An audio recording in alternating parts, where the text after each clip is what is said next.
అందరికీ సొంత ఇల్లు అనేది ఒక కల. ఈ వీడియోలో మీకు ఇల్లు కట్టుకోవాలంటే కనుక ప్రతి స్టెప్, ఏ స్టెప్ తర్వాత ఏ స్టెప్ అనేది మీరు ఫాలో అవ్వాలో, దీంట్లో బ్యాంక్ లోన్ దగ్గర నుంచి మీకు స్లాబ్ దగ్గర నుంచి గృహప్రవేశం వరకు అయ్యే ప్రతి స్టెప్ మీకు ఈ వీడియోలో క్లియర్గా ఎక్స్ప్లెయిన్ చేస్తాను. ఈ కాడ నుంచి ఈ ఛానల్లో వచ్చే ప్రతి వీడియో ఈ స్టెప్ వైజ్గా సీక్వెన్షియల్గా మీకు ఈ వీడియోస్ అనేవి వస్తాయి. సో దట్ మీ సొంతంగా మీరే మీ హౌస్ని ఎలా కట్టుకోవాలో మీకు ఒక ఐడియా వస్తుంది. Let's get in to the video. మీరు ఇల్లు కట్టుకోవాలనుకుంటే ఫస్ట్ మీరు అప్లై చేయాల్సింది బిల్డింగ్ పర్మిషన్. ఆ కన్సర్న్ పంచాయతీలో కానీ లేకపోతే మున్సిపాలిటీలో కానీ బిల్డింగ్ పర్మిషన్ అంటే నథింగ్ బట్ ప్లాన్ అంటారు. ఇది అప్లై చేసిన తర్వాతే మీకు హౌసింగ్ లోన్ కానీ ఏదైనా వస్తుంది. సో ఫస్ట్ మీరు బిల్డింగ్ పర్మిషన్ అనేది అప్లై చేయాలి. నెక్స్ట్ వచ్చేటప్పటికి బ్యాంక్ దగ్గర హోమ్ లోన్ తీసుకుంటారు. ఎందుకంటే కనుక ట్యాక్స్ బెనిఫిట్స్ ఉంటాయి. అలాగే మీకు వడ్డీ రేట్లు బయట కంపేర్ చేస్తే వడ్డీ రేట్లు కొంచెం తక్కువ ఉంటాయి కాబట్టి 8 to 9% వరకు పడవచ్చు వడ్డీ రేట్లు. సో హోమ్ లోన్కి అప్లై చేస్తారు. హోమ్ లోన్కి మీకు లీగల్ ఒపీనియన్ అని, ప్రాసెసింగ్ ఛార్జెస్ అని, డాక్యుమెంట్ ఛార్జెస్ అని ఇవన్నీ కలుపుకుని మీకు, అలాగే మార్టిగేజ్ అని ఇవన్నీ కలుపుకుని దగ్గర మీకు 30,000 నుంచి 50,000 వరకు అవ్వచ్చు ఈ ఛార్జెస్ అన్నీ కలుపుకుంటే. సైట్లో మోస్ట్ ఇంపార్టెంట్ వచ్చేటప్పటికి వాటర్ ఉండాలంటే ఖచ్చితంగా బోర్ వేయాలి కాబట్టి బోర్ అనేది చాలా ఇంపార్టెంట్ అనమాట. ఫస్ట్ మీకు ఆన్ గ్రౌండ్లో సైట్లో ఫస్ట్ చేయాల్సింది బోర్ వేయటం. ఈ బోర్ అనేది డెప్త్ బట్టి అలాగే విడ్త్ బట్టి మనకి కాస్ట్ అనేది మారుతూ ఉంటుంది అనమాట. ఇది ఒక్కొక్క ఏరియాలో ఒక్కొక్క డెప్త్లో వాటర్ అనేది అవైలబుల్ ఉంటుంది. సో ఇది అనేది ఈ కాస్ట్ అనేది ఈ డెప్త్ బట్టి మనకి విడ్త్ బట్టి మారుతూ ఉంటుంది అనమాట. నెక్స్ట్ వచ్చేటప్పటికి ఎలక్ట్రికల్ కనెక్షన్ అంటే సపరేట్గా మీకు ఎలక్ట్రికల్ మీటర్ అనేది ఇస్తారు.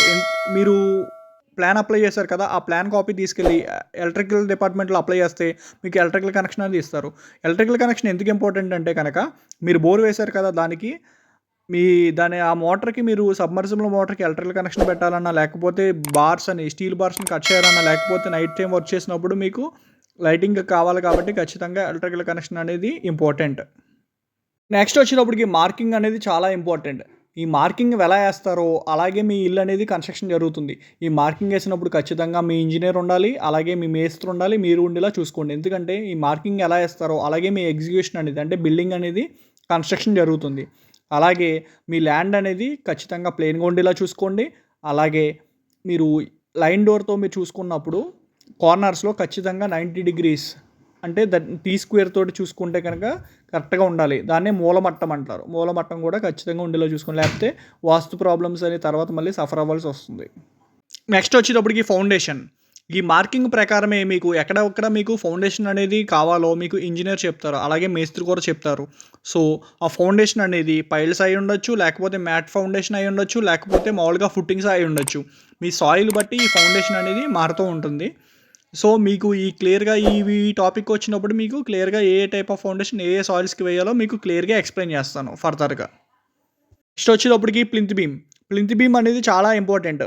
ఈ ఫౌండేషన్ అయిపోయిన తర్వాత మీ ప్లింత్ బీమ్ మీదే బేస్ అయ్యే మీరు వాల్స్ కన్స్ట్రక్షన్ అనేది జరుగుతుంది. సో ప్లింత్ బీమ్ అనేది చాలా ఇంపార్టెంట్ అనమాట.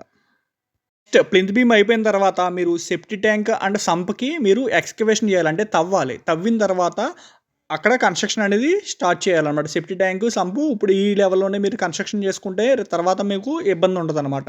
సో సెప్టిక్ ట్యాంక్ అండ్ సంపుని మీరు కన్స్ట్రక్షన్ అనేది పూర్తి చేసుకోవాలి. ప్లింత్ బీమ్స్ అయిపోయిన తర్వాత బ్రిక్ వర్క్ అనేది చేస్తారనమాట. ఎంత అంటే కనుక రోడ్ నుంచి ఎంత హైట్ అనేది మన ఇల్లు హైట్ లెగాలనుకుంటున్నామో అంత హైట్ బ్రిక్ వర్క్ తోటి కన్స్ట్రక్షన్ చేస్తారు. ఖచ్చితంగా ఇది 9 అంగుళాల గోడలు ఉండాలి, అలాగే పాయింటింగ్ కూడా ఉండాలి. ఎందుకంటే కనుక లోపల ఫిల్లింగ్ చేసినప్పుడు వాటర్ ఫిల్ చేసినప్పుడు పాయింటింగ్ లేకపోతే కనుక అవి వాటర్ లీక్ అయిపోతానికి ఛాన్సెస్ ఉన్నాయి. సో ఖచ్చితంగా ఈ బ్రిక్ వర్క్కి పాయింటింగ్ ఉండాలి. నెక్స్ట్ మీరు రోడ్ నుంచి ఎంత హైట్ మీరు బేస్మెంట్ లేపాలనుకుంటున్నారో అంత హైట్తో బ్రిక్ వర్క్ చేశారు కదా, దాన్ని ఫిల్లింగ్ చేయాలి కదా. ఫిల్లింగ్ చేయడానికి మీరు శాండ్ వాడచ్చు, లేకపోతే క్వారీ డస్ట్ వాడచ్చు, లేకపోతే గ్రావెల్ వాడచ్చు. అలాగే డిఫరెంట్ మెటీరియల్స్ ఉన్నాయి. దీనికి కొన్ని అడ్వాంటేజెస్ ఉన్నాయి, డిసడ్వాంటేజెస్ ఉన్నాయి. ఏదేంటో మీకు క్లియర్గా తర్వాత వీడియోలో ఎక్స్ప్లెయిన్ చేస్తాను ఆ కన్సర్న్ వీడియో వచ్చినప్పుడు. అలాగే ఈ ఫిల్లింగ్ చేసినప్పుడే శానిటరీ పైప్స్ కూడా ఇన్స్టాల్ చేయాలంటే ఏదైతే ల్యాబరేటరీ నుంచి వచ్చి సెప్టీ ట్యాంక్ వరకు వెళ్తాయో ఆ పైప్స్, అలాగే మీరు స్నానం చేసిన వాటర్ అనేది వేస్ట్ వాటర్ డ్రైన్లోకి వెళ్ళాలో ఆ పైప్స్ అనేది ఈ ఫిల్లింగ్ చేసే టైంలోనే ఇన్స్టాల్ చేసుకోవాలన్నమాట. ఫిల్లింగ్ అయిపోయిన తర్వాత దాంట్లో ఆ మెటీరియల్‌లో ఫుల్‌గా వాటర్ పడితే కనుక దాంట్లో వాయిడ్స్ అంటే గ్యాప్‌లు ఏమీ లేకుండా ఫుల్‌గా సెటిల్ అయిపోవాలి ఆ మెటీరియల్. సెటిల్ అయిపోయిన తర్వాత ఫ్లోరింగ్ చేస్తాం. ఫ్లోరింగ్ వచ్చేటప్పటికి ప్లెయిన్ కాంక్రీట్‌తో చేయొచ్చు. అలాగే మీరు స్టీల్ బార్స్ 6 ఎంఎం కానీ, 8 ఎంఎం కానీ బార్స్ పెట్టి కూడా ఫ్లోరింగ్ చేసుకోవచ్చు. మీ ఇష్టం అది. మాక్సిమమ్ ప్లెయిన్ కాంక్రీట్ తోటే ఫ్లోరింగ్ అనేది చేస్తారు. ఫ్లోరింగ్ అయిపోయాక కింద స్టార్టర్స్ పెట్టి దాని నుంచి కాలమ్స్ అనేది రేస్ చేస్తారు. మీకు క్లియర్‌గా వీడియోలో వచ్చినప్పుడు క్లియర్‌గా కాలమ్స్‌కి తీసుకోవాల్సిన ప్రికాషన్స్ యాస్ వెల్ యాస్ ఏమేమి చూసుకోవాలో అన్నీ కూడా మీకు ఎక్స్‌ప్లెయిన్ చేస్తాను. కాలమ్స్ కన్‌స్ట్రక్షన్ అయిపోయిన తర్వాత వాల్స్ కన్‌స్ట్రక్షన్ చేసుకోవచ్చు. వాల్స్ వచ్చేటప్పటికి 9 ఇంచెస్ చేసుకోవచ్చు, 4 ఇంచెస్ చేసుకోవచ్చు.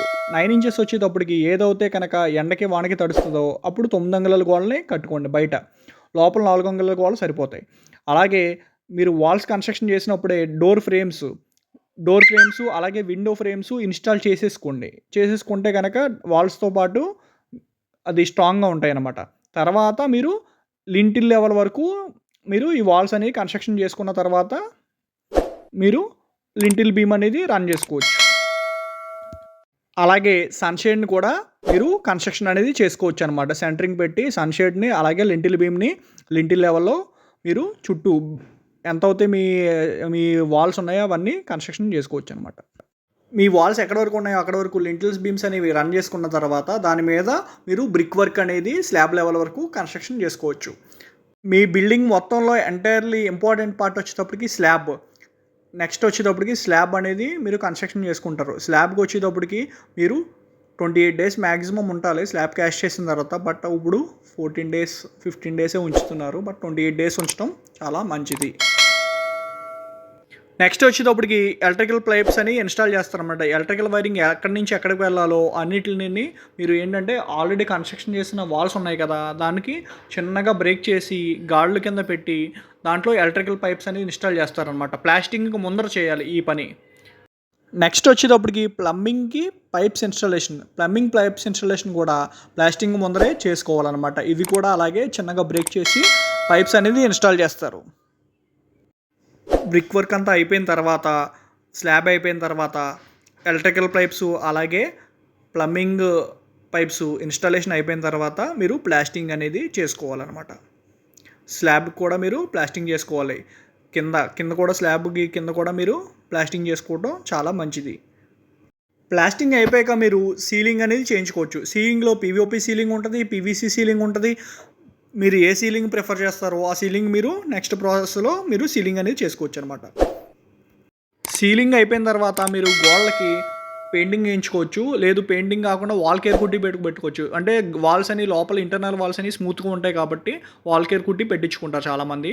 వాల్ కేర్ పుట్టి వచ్చేటప్పటికి 2 కోటింగ్స్ వేస్తారు. అలాగే పేపర్ కొడతారు స్మూత్‌గా రావడానికి. ఓకే.